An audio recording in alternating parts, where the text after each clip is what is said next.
First market day. And then join the yan, ang sarap na bata. Pati yung subo. Sweet. Damay.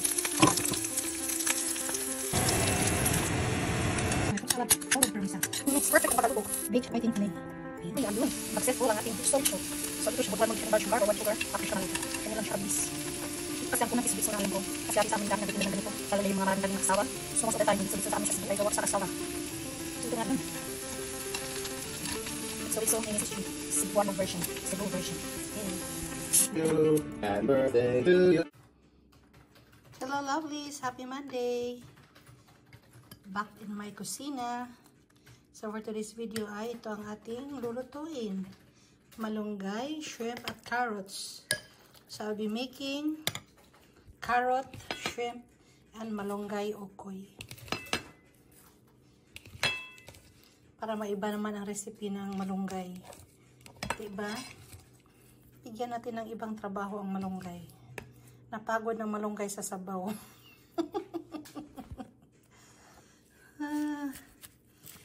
Malunggay is tired from soup. Hindi lang pang soup ang malunggay. Pagod na siya kalangoy sa sabaw. So, ito ngayon, bibigyan natin siya ng ibang buhay. Bibigyan natin siya ng ibang kahulugan. Ibang gamit. Okay, subukan nyo din to guys. This is very healthy. Malunggay, carrot, and shrimp. Okay. Okay. Mix ko lang muna to at atin ang iprito. Ayan, lovely. Iprito na natin ang ating ukoy. So, ito na ating mixture. Carrots, malunggay, at saka shrimp. I guess mainit na itong mantika.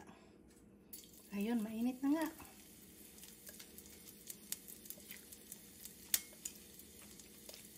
Special malunggay recipe. Okay.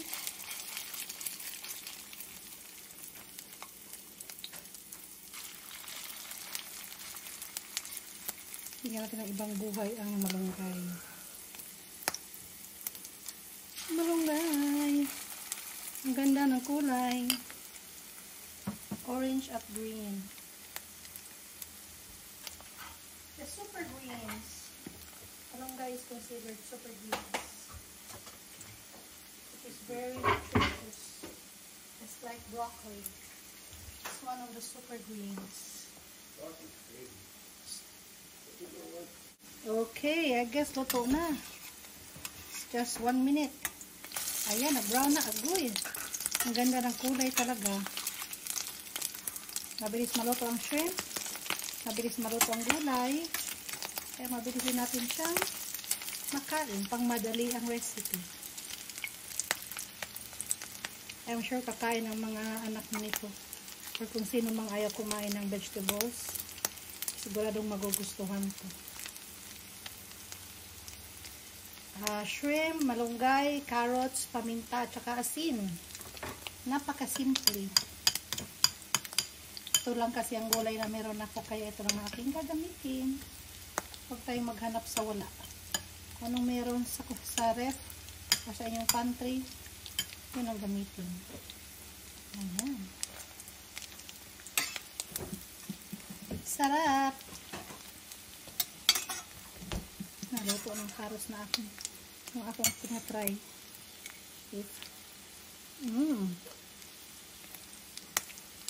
Tignan nyo ang mantika guys, nagiging green.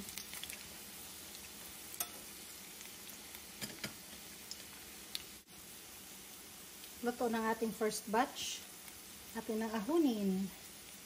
Para hindi masunog. Dapat nipisan lang talaga siya para mabilis maluto. Tabi na natin. Isunod na natin ang next batch. Patuluin konti. Ayan. Ay, tabang nga. Hulog. Ayan, ayan. Hinaan mo ng apoy habang pinapatulo. Okay, ayan ang ating first batch. Now, next batch na tayo. Ayan. So, I guess, nakakagawa ko ng 6. Depende sa size ng inyong ukoy. Okay, second batch. Mas maganda talaga siya pag manipis. I guess, makagawa ko ng 7. Liitan ko na lang itong next batch. Ayan.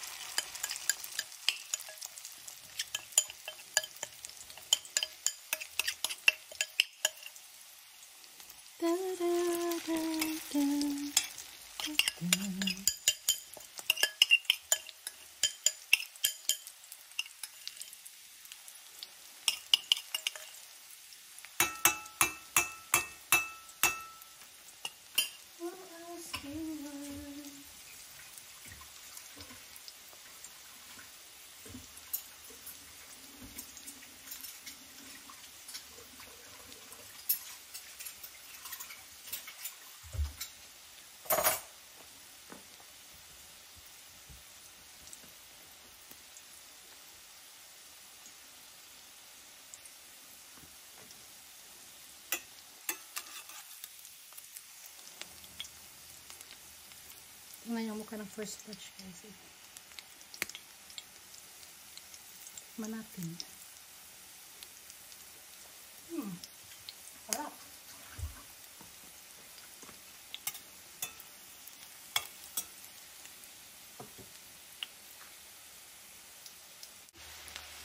Okay, lovely. Luto ng ating second batch.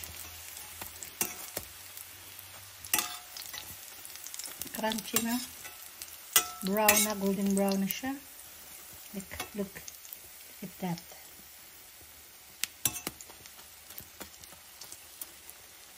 Okay, thank you all for watching, lovelies. Please don't forget to share, like, and subscribe.